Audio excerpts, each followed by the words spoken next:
Catholic Group, ang Centro Pastorale Katoliko Filipino in Cisterna de Latina, at ang ating kapatiran po sa Born Again Group. Lahat po ng mga bisita galing Roma sa iba't ibang parte ng Italia na nagsa-celebrate sa atin ngayong hapon ito. Maraming salamat po at kayo ay nakasama namin sa ikatlong taon ng pagdiriwang ng Christmas party ng Filipino Community of Cisterna de Latina. Ina-acknowledge ko po ang ating Vice Consul Jai Macias, si Vice Consul Margaret Mana, and of course po sa ating task force, si Brother June Daldicho, and our from task force,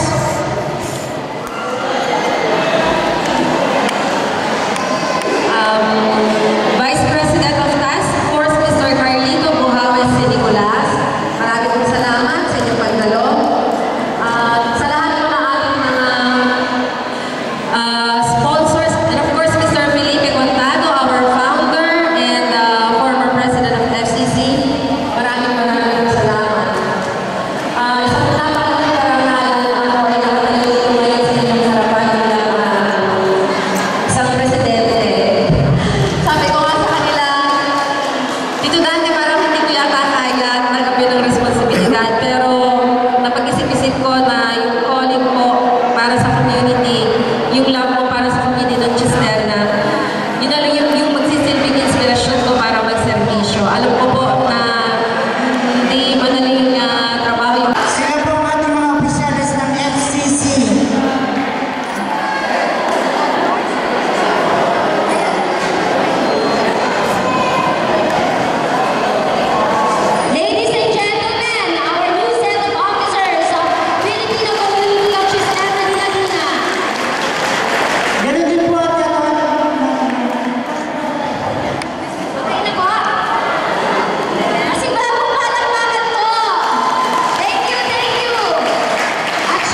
Magandang hapon po sa ating lahat, mga kababayan natin dito sa Chester na Latina. Ako nga po ito, si Jario Siyas nga po, habang nanonood pa ng panahon. Unti-unti ko ako lalapit sa inyo, ano po, dahil mas kampante ako pag nalalagay po sa inyo. Ako nga po yun, third secretary at vice consul. Siguro iniisip nyo, nakutusan lang bumili ng supa. Alam mo, ginagay ko sinasabi. Pero ako talaga yun, si Jario Siyas. Gusto ko lang ipakilala rin sa inyo ang aking kasama ko ngayon. Isa rin mo nating bagong vice consul sa Philippine Embassy. Kung ako'y nautos sa bumili ng suka, siya may nautos sa bumili ng pansit. Dahil sa pansitan si Atty. Mark Sara, ating vice consul.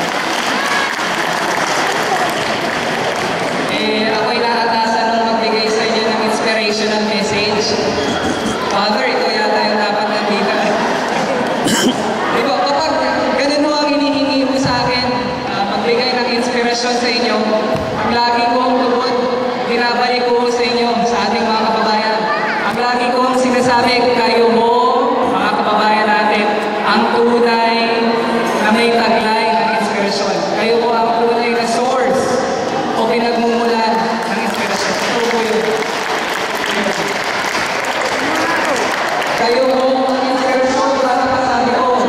Ngayon, ang parang ko, lagi ko sinasabi, para masabi ko na ang lahat sa ating buhay, kahit anong kapangitan, kahit anong kasamaan, kahit anong kahirapan, ang lahat sa ating buhay ay kaya nating isaayos, baguhin, at makabuti. Ito yan. Bakit mo nasabi yun? Na ang lahat sa ating buhay ay kaya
ng Infant Jesus.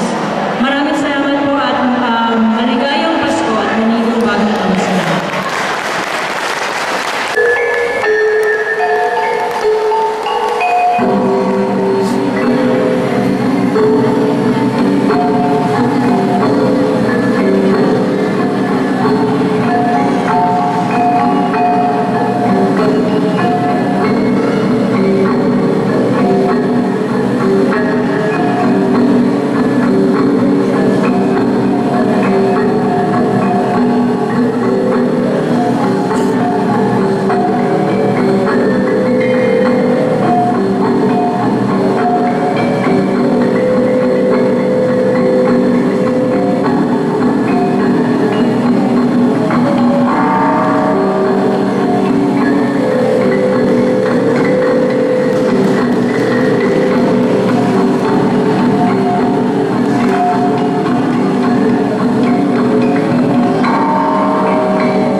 Sino ba sa atin dito ang hindi nangangarap ng pagkakaisa?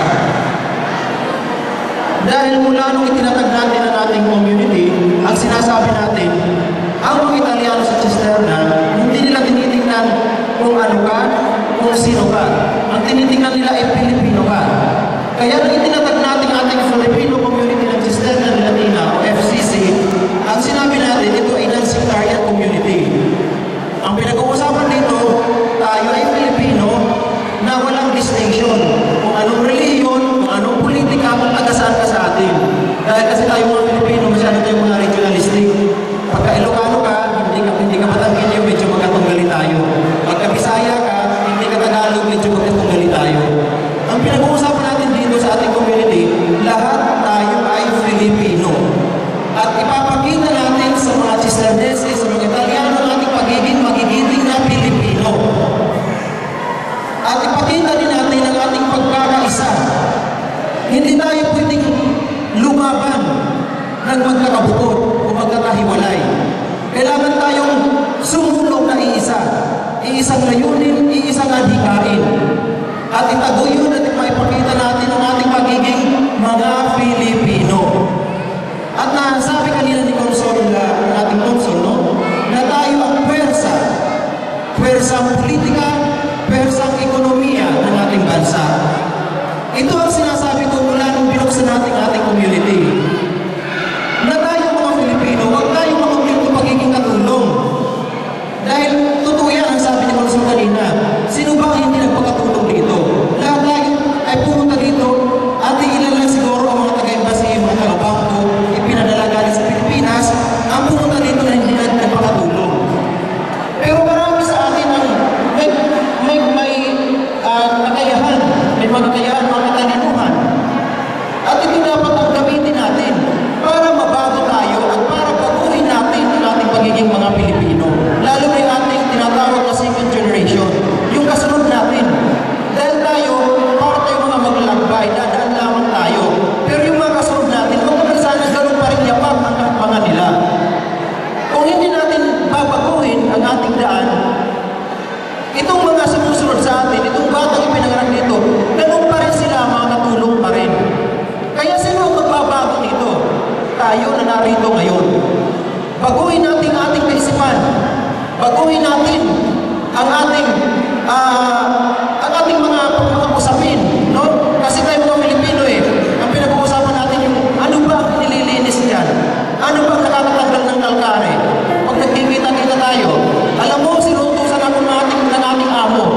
Iutusan na tayo kaya tayo inuutusan Pero kung babaguhin natin, pati yung ating pinag-uusapan, ang pag-uusapan natin ngayon kung paano tayo magbabago ang lahat. At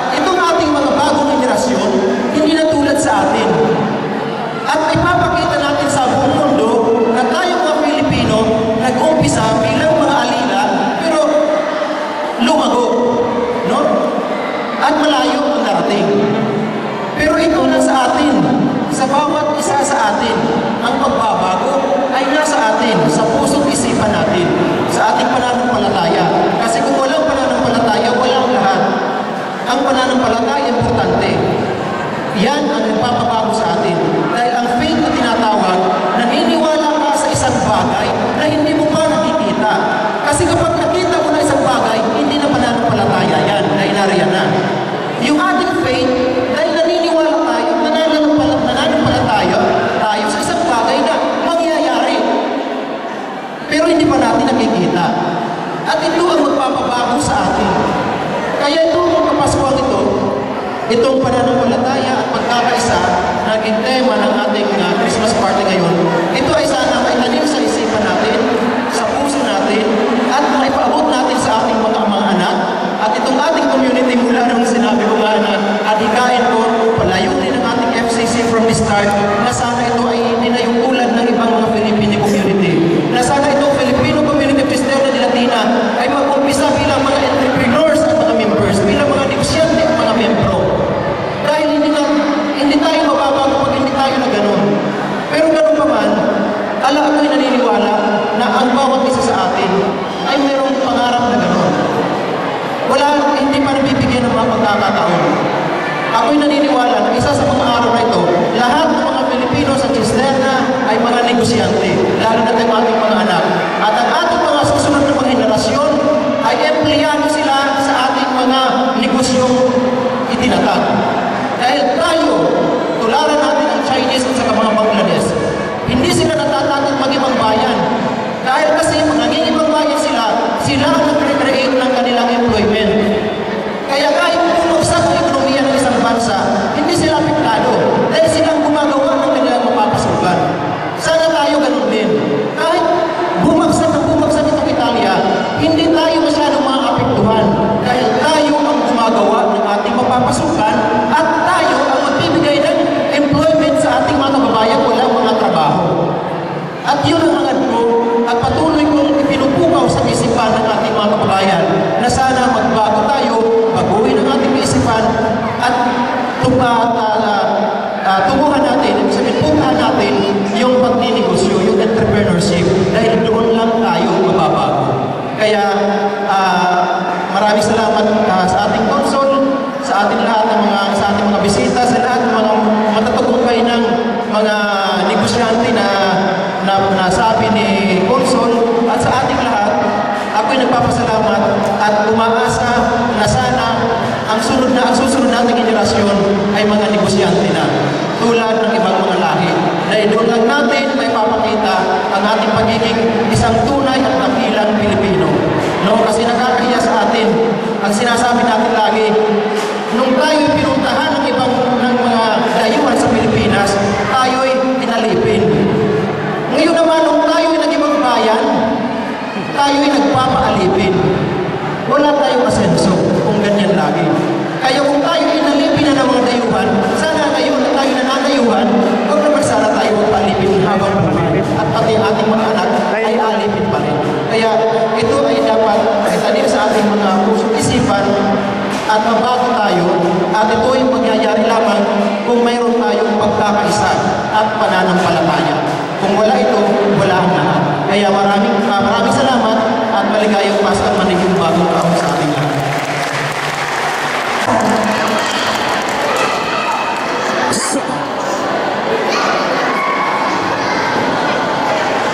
Magandang hapon po sa lahat. Wala nang high school for Janet sa kanyang una sa lahat, papasalamat po ako sa sister na community. Sa totoo lang, ngayon na ako nakati ng mga ganito na nagkakaisa ng mga Pilipino, hindi lang Katoliko, kundi pati na yung ibang mga relihiyon. Kasi namin ko si Pastor, dalawang beses na kami nagkamit dito ng anniversary. Nagpapasalamat din ko kanina na pangalawang beses ko na kinakain ko yung mga handa nila. Sarap ko namin ang handa nila. Sana naman sa sunod na mga hindi nyo po kalimutan pag-iimbita. Maraming salamat sa handa ko. Itong message ko, pinaghandaan ko na sana ito, pero nagbago eh. Nagbago yung him ng hangin, katulad ni Pablo yun. Ang talagang tinututukan ni Pablo yung Cebu. Kaya noong December 4, ang Cebu ay signal number 3. Bigla lang yun. Siguro inano niya ni Pedro Calonsod. Kaya ito naman yung message ko, sa totoo lang, kung sino yung mag-iwan.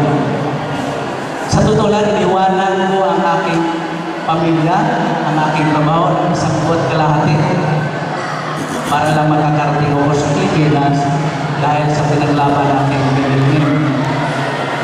Pero ngayon, yun ang piniprepare ko ha. Nung makita ko si Mama Mary at saka si Joseph, nagbago ang ihip.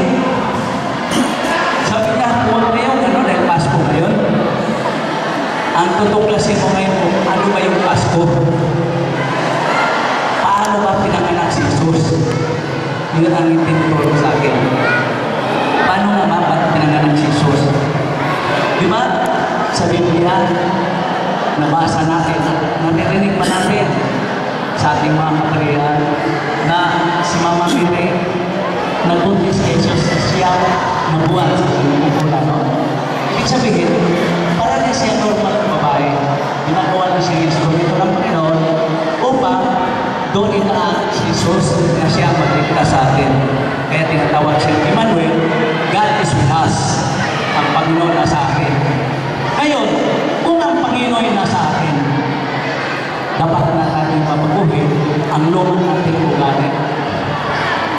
Yung tinatawag ng pagmamahal. Jesus ay isang bata na nagmamahal sa atin. Naghihirap na si Maria, di ba? Sa totoo lang, na-imagine din natin, no? Bakit ba? Panginoon na yun, ha? Yung ama, nadala niya yung anak. Bakit ba pinahirapan na nila yung anak niya? At doon ba, narinig niyo kanina, ilang beses kumakatok si Joseph, para lang tanggapin na may matirhan sila, pero walang tumatanggap sa kanila. Saan ang anak si Jesus? Saan ang anak si Maria? Sorry. Saan ang anak si Maria? Di ba doon sa sabsaban? Ano ang ibig sabihin dito sa sabsaban na doon pinanganak si Jesus sa sabsaban? Para ipahiwanti sa ating Panginoon na ang paghihirap sa umpisa, sa sunod, ano na yung progreso na magpasayo kapag ang tao ay makikinig sa salita ng Diyos na si Jesus ay siyang tagapagligtas sa akin. Si Jesus, Panginoon na nga. Bakit doon kayo hinanang sa sabsaban? Pwede naman kaganyan sa kanyang ama. Oh, ito, mariposakit pa. Diba? Bakit? At bakit siyam na buwan sa sinapupunan ni Maria? Ang ibig sabihin noon? Ibig sabihin, dahan-dahan lang kapatid. Lalong-lalo na sa mga negosyante, mga Pilipino. Dahan-dahan lang sa iyong mga negosyo na makakatulong ka sa kapwa mo. Kasi kung hindi, wala rin mangyayari sa pagsisikap mo. Sa totoo lang, tama yung sinasabi ni Vice Consul Gary. Ako ang kauna-unahang Pilipino na may taxi dito. Noong year 1996, ako ang kauna-unahang may NCC dito. Noong makapasa ako sa exam para magkaroon ng NCC, maraming Pilipino na nangungulong sa Ibase, nangungulong sa Ibitse, no? Pinagsasabihan ko na yun. Ito ang gagawin nyo para wala kayong kakabang-kabang sa kapwa natin dahil pinakailangan sa kapwa natin.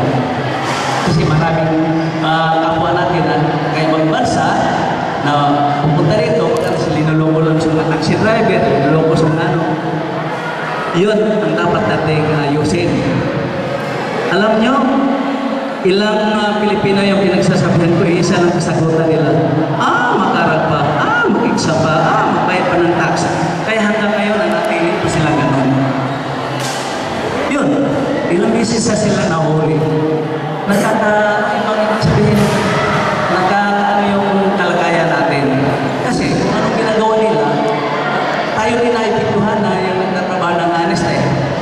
Siguro, hindi lang isa o dalawang beses na may manirinig tayo, may nahuli ng sisabo, dami. Pati tayo, yung nagtatrabaho ng honest, nagtatrabaho ng para sa kapwa natin, nadadamay tayo sa paningin ng iba. Kaya, ito'y pinihawatig sa atin ng Panginoon sa Kapaskuhan ngayon na nawa, baguhin na natin. kung ano yung mga bagay na nasa atin, katulad na hindi tayo marunong makipag-isa. Kasi tandaan natin, sinasabi na natin, Panginoon, saan man ang dalawa, umahigit sa dalawa, natin mag-isa sa aking pangalan ng ko. Ibig sabihin, walang makakarating sa langit kung nag-iisa ka. Kailangan sama-sama tayo lahat. Diba? Kaya, ito, sa araw na ngayon, sana maitanim sa ating isipan na ang pagkakaisa at pagmamahal sa kapwa nasa atin palagi upang tayo'y magtagumpay. Lalo-lalo na sinasabi niyo, kulturang Pilipino, pananampalataya at pagkakaisa, sapagkat ang pananampalataya at walang gawa, ito'y patay na pananampalataya, hindi pagkalooban sa ating Panginoon. Yung patay na pananampalataya, kailangan buhay si Jesus sa ating buhay. Okay? Maraming po salamat. Merry Christmas po at Happy New Year sa inyong lahat. Maraming salamat